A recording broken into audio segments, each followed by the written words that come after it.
આ હિંચકો ખાવો એ બ્લડ પ્રેશરની દવા છે. કઈ રીતે?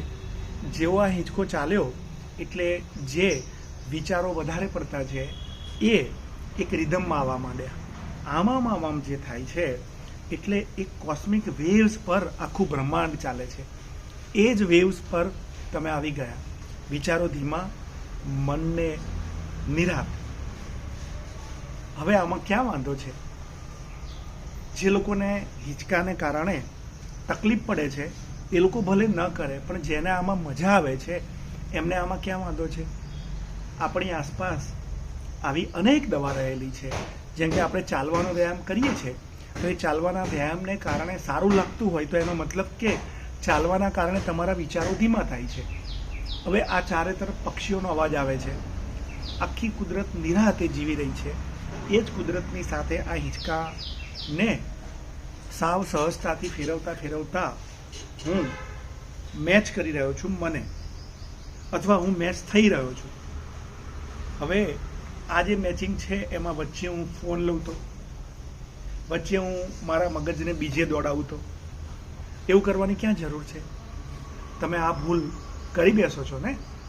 ચાલો ત્યારે ચાલવાની સાથે સાથે તમે ફોન પર વાત કરો છો અને તમે કુદરતના આશીર્વાદ, એવા પક્ષીઓના અવાજ, તમે બગીચામાં ચાલતા હોય તો આજુબાજુના જે પ્લાન્ટ્સ છે, જે સૂતેલા ભગવાન છે, જે તમારી સેવા માટે પરમાત્માએ ગોઠવ્યા છે.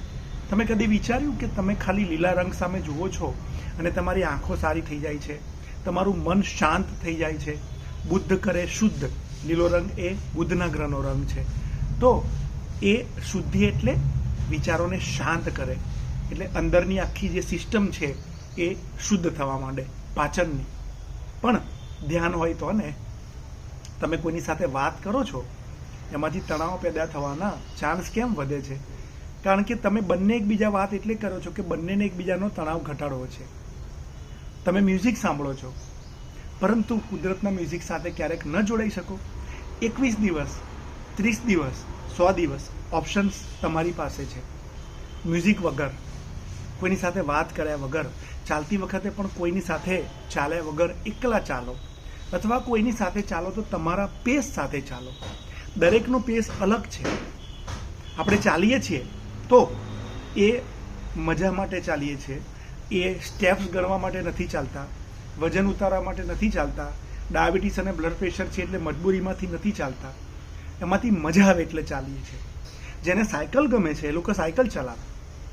આ એક એવો ઓપ્શન છે કે તમે દર્દી છો, વધુ ચાલી નથી શકતા, તમારા શરીરમાં આળસ વધારે છે, તમારું વજન વધારે છે, તો પણ આ હિંચકાવાળો ઓપ્શન તમે કરી શકો છો. અને ફરીથી યાદ કરાવું છું કે આપણા મનનું સ્થાન હૃદયમાં છે અને આપણા મનોભાવની, આપણા તણાવની, આપણી બદલાની ભાવનાની, આપણા અહંકારની અસર થાય છે આપણા હૃદય પર. આપણે જેવા નીચે બેસીએ છીએ, એક સરસ શબ્દ છે અંગ્રેજીમાં, ડાઉન ટુ અર્થ. તમે જેવા જમીન પર બેસો છો, પલાઠી વાળો કે પગ લાંબા રાખો એટલે તમે જુઓ તમે હળવા થઈ જાઓ છો. તમે નીચે બેસો ને, તમને મનમાં સારું લાગશે. કેમ? તમે જમીનના ટચમાં આવી ગયા. તમે ખુલ્લા પગે, અત્યારે મારા પગ જમીને અડેલા છે એટલે જમીનની જે રેડિયો ઇલેક્ટ્રિકલ ઇફેક્ટ છે, મા પૃથ્વી આપણા અહંકારને દૂર કરે છે. કારણ કે મારા પગનું તળિયું જમીને અડેલું છે, પિત્ત, વાયુ અને એસિડનું શમન કરે છે અને એનો કરંટ અત્યારે મારી અંદર છે. આ બધું લેવાની કેમ ઈચ્છા નથી થતી? આમાં ક્યાં વાંધો છે? આપણું પોતાનું ફાર્મ હોય, બીજાનું ફાર્મ હોય કે બગીચો હોય, કેમિકલ વગરની જમીન હોય તો ખુલ્લા પગે બેસી પણ શકાય છે. શરદી થઈ હોય, સિઝન બદલાઈ રહી હોય ને તમે અત્યારે ઘાસ પર ચાલવા જાઓ હોળી ધૂળેટીના ટાઈમે, એનો શું ફાયદો? કફ વધી જાય ને. વિજ્ઞાન, આયુર્વેદ, નેચરોપેથી આમાંથી કંઈ જ ન પકડો. સાવ સામાન્ય બુદ્ધિ છે એનો ઉપયોગ દરેક સેકન્ડે કરો, નહીતર બધામાં નુકસાન પહેલું થશે. જો તમને એવું લાગતું હોય કે આ વાત તમારા કામની છે તો જ તમે સબસ્ક્રાઈબ કરજો.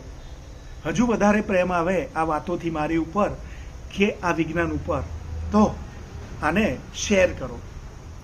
અને એનાથી વધારે તમને સારું લાગે તો જ્યારે પણ ક્યાંક પ્રોગ્રામ હોય, જેમ કે મારો ધ્યાનનો પ્રોગ્રામ નજીકમાં જ અમદાવાદમાં આવી રહ્યો છે, તો આપણે સાથે ભેગા થઈશું. પણ આપણે જોડાઈએ, આપણે સ્વસ્થ રહીએ અને બીજા લોકોને સ્વસ્થતાના રસ્તે લઈ જવામાં મદદ કરીએ.